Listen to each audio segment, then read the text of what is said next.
الحمد لله وسلام على عباده الذين اصطفى أما بعد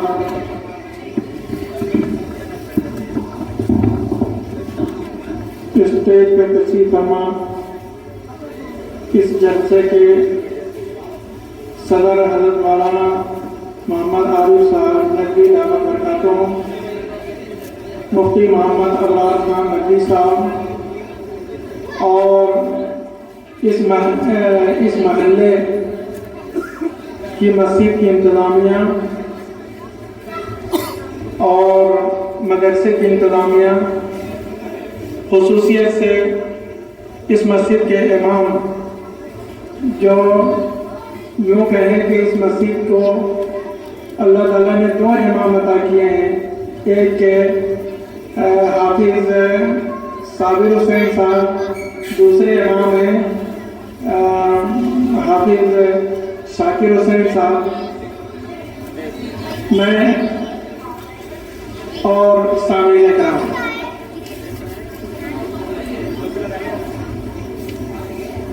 الحمدللہ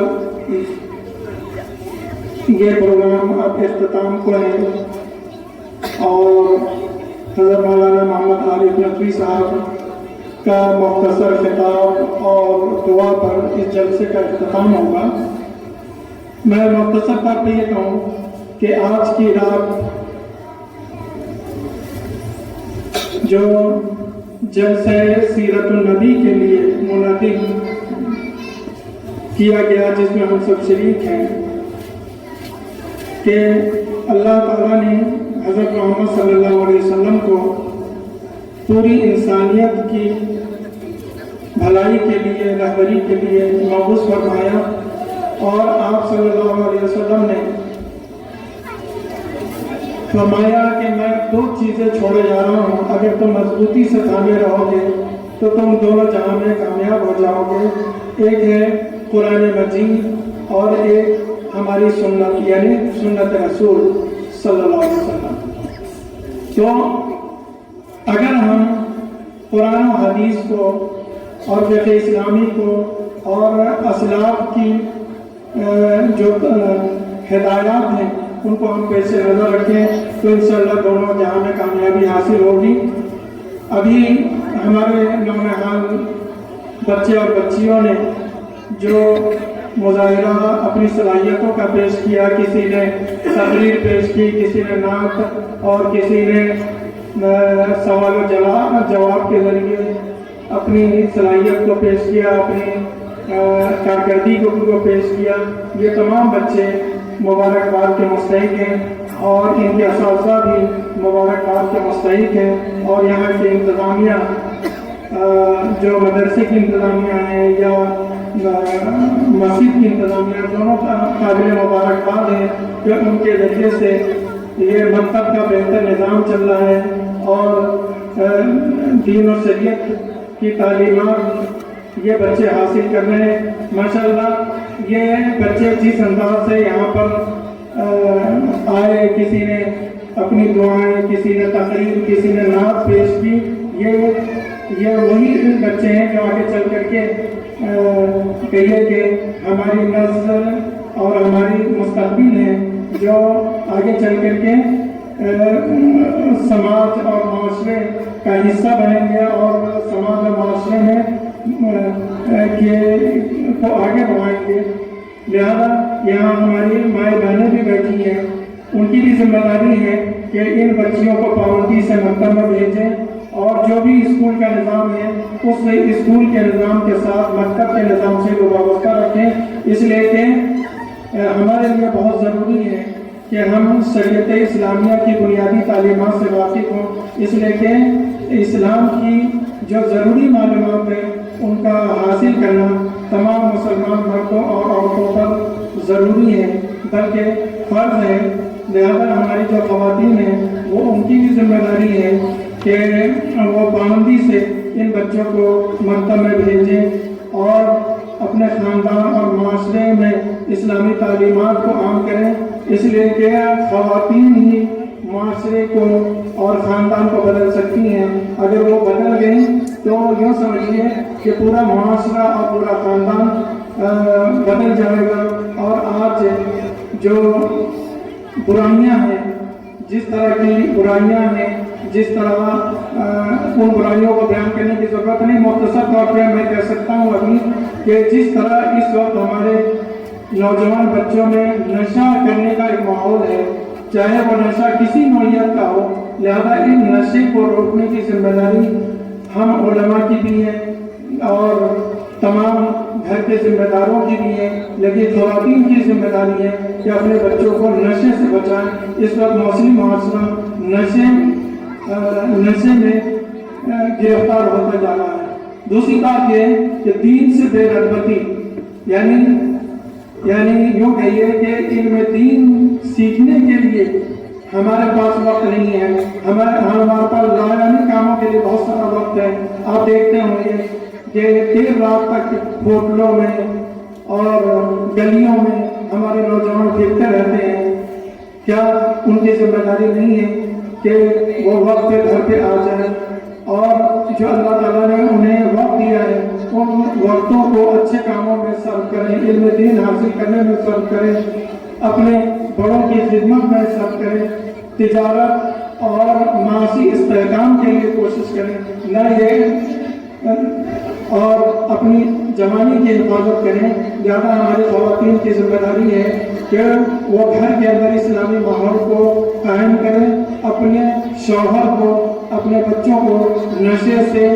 اور تمام طرح کے جرائم سے بچانے کی کوشش کریں اور اپنے مردوں سے پوچھیں کہ آپ جو کمائی لے کر آ رہے ہیں وہ کمائی حلال ہے یا حرام ہے. یہ ہماری ماں بہنیں اگر اس کا اہتمام کر لیں کہ اپنے شوہروں کو، اپنے گھر کے مردوں کو پابند کریں کہ وہ حلال طریقے سے کمائیں، حلال راستے میں خرچ کریں اور حرام کمائی سے انہیں روکیں، اس لیے کہ حرام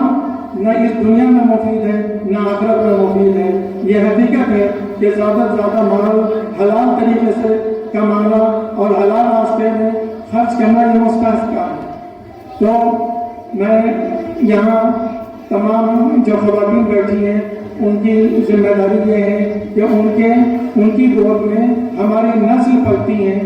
لہذا اگر وہ اچھی تعلیم و تربیت کریں اور گھر کے ماحول کو اسلامی ماحول میں ڈھالنے کی کوشش کریں تو انشاءاللہ یہ جو اس وقت معاشرے میں بگاڑ ہے اس بگاڑ سے ہم بہت جلد نجات حاصل کر لیں گے. اور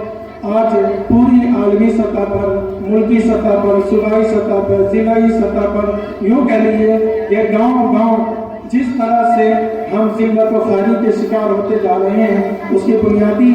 جو اسباب ہیں وہ یہ ہے کہ ہم نے شریعت اسلامیہ کو اپنی زندگی سے دور کر دیا ہے. کتاب و سنت سے ہم دور ہوتے جا رہے ہیں. ہم غیروں کے طریقے اور غیروں کے رسم و رواج میں ہم زندگی گزار رہے ہیں، حالانکہ ہمیں اللہ تعالیٰ نے پوری انسانیت کے لیے نمونہ بنا کر بھیجا تھا کہ ہم اس دنیا میں خیر کو عام کریں، برائیوں کو ختم کریں. اس لیے کہ اللہ تعالیٰ نے ہمیں آخری امت بنا کر بھیجا ہے، لہذا ہماری ذمہ داری ہے کہ اس ملک میں چاہے برادران وطن میں چاہے کسی بھی مذہب کے ہوں، کسی بھی رنگ و نسل کے ہوں، کسی بھی برادری کے ہوں، کسی بھی قوم کے ہوں، ان کو اچھائی کی طرف لے جانا، برائیوں سے روکنا ہماری ذمہ داری تھی. لیکن افسوس کہ ہم خود گناہوں میں مبتلا ہوتے جا رہے ہیں. آج کی اس رات میں ہم سیرت کا یہ پیغام لیتے جائیں. حضور اکرم صلی اللہ علیہ وسلم کی جو سیرت ہے اس میں ایک اہم اخلاقی حسنہ بھی ہے اور حضور اکرم صلی اللہ علیہ وسلم کی مکمل تعلیمات ہیں. لہذا آج کی رات یہ پیغام یا یہ عہد کرتے جائیں کہ ہم حضور اکرم صلی اللہ علیہ وسلم کی تعلیمات کو اپنی زندگی میں، اپنے خاندان میں، اپنے معاشرے میں، اپنے بیوی بچوں میں، اپنے ماتحت میں اس کو عام کرنے کی اور اس کو پھیلانے کی ہم کوشش کریں گے. اس لیے کہ ہماری کامیابی دونوں جہاں میں اسی میں ہے کہ ہم کتاب و سنت پر عمل کریں۔ اس وقت بیان کرنے کی ضرورت نہیں ہے کہ عالمی سطح پر، ملکی سطح پر ہم کن حالات سے گزر رہے ہیں، لہذا اگر ہم دونوں جہاں میں کامیابی حاصل کرنا چاہتے ہیں، سربلندی حاصل کرنا چاہتے ہیں، تو ہم کتاب و سنت کو تھام لیں۔ اس لیے کہ اللہ تعالیٰ نے یہ فیصلہ فرما دیا ہے وَأَنْتُمُ الْأَعْلَوْنَ إِن كُنتُم مُؤْمِنِينَ، کہ اگر تم سچے ایمان والے ہو جاؤ، اللہ رسول کی تعلیمات کو اپنا لو، تو تم دونوں جہاں میں کامیاب ہو جاؤ گے۔ کسی شاعر نے سچ کہا ہے کہ وہ معزز تھے زمانے میں مسلمان ہو کر، وہ معزز تھے زمانے میں مسلمان ہو کر، تم خوار ہوئے تاریخ قرآن ہو کر۔ اللہ تعالیٰ ہم سب کو اسلامی تعلیمات پر عمل کرنے کی توفیق عطا فرمائے، اور جو غیروں کی چیزیں ہمارے اندر آ گئی ہیں، جو رسم و رواج ہمارے معاشرے میں، ہمارے خاندان میں جو چیزیں آ گئی ہیں، ان سے ہم بچنے کی کوشش کریں، اور اپنے آپ کو اور اپنے معاشرے کو، خاندان کو اسلامی تعلیمات اس کی روشنی میں آگے بڑھانے کی کوشش کریں۔ اور اس سلسلے میں سب سے اہم یہ ہے کہ ہم مسجد کے ماحول سے وابستہ ہوں، ہم مکتب کے نظام سے وابستہ ہوں، اپنے بچوں کو مکتب میں پابندی سے بھیجیں، گھر کے اندر تعلیم یعنی عورتوں کی تعلیم خاص طور سے، بلکہ سب بیٹھ کر کے گھر کی تعلیم کی طرف بھی توجہ کریں، اور ہر شخص کی ذمہ داری ہے تو آدھے گھنٹے علم دین کو سیکھنے کے لیے لگائیں، اور جب دیگر کاموں کے لیے ہم وقت نکالتے ہیں تو کیوں نہیں ہم آدھے گھنٹے علم دین کو سیکھنے کے لیے لگائیں۔ یہ خواتین بھی ایسا کریں، اور ہم جتنے بھی یہاں سامعین ہیں، جتنے بھی یہاں جہاں تک کی آواز پہنچ رہی ہے، ان سب یہ عہد کریں کہ ہم اپنی زندگی کو اسلامی تعلیمات کے مطابق گزارنے کی کوشش کریں گے۔ یقیناً ہم خطا اور نسیان کے پترا ہیں، ہم گناہ کریں گے، لیکن ہمیں چاہیے کہ دھیرے دھیرے اعمال صالحہ کی طرف بڑھیں، نیک کام کی طرف بڑھیں۔ آخر میں حافظ صابر حسین صاحب کو، حافظ شاکر حسین صاحب کو، مسجد کی انتظامیہ کو، مدرسے کی انتظامیہ کو مبارکباد پیش کرتے ہیں کہ اللہ تعالیٰ نے ان کی کوششوں سے آج جو پروگرام یہاں منعقد ہوا بہت کامیاب ہوا، اور یہ تمام بچے قابل مبارکباد ہیں۔ اللہ تعالیٰ ان کو قبول فرمائے، دونوں جہاں میں انہیں کامیاب فرمائے، اور تمام وہ جو اس مدرسے اور مسجد کی معاونت کرتے ہیں، چاہے آج کے جلسے کے لیے معاونت کی ہو یا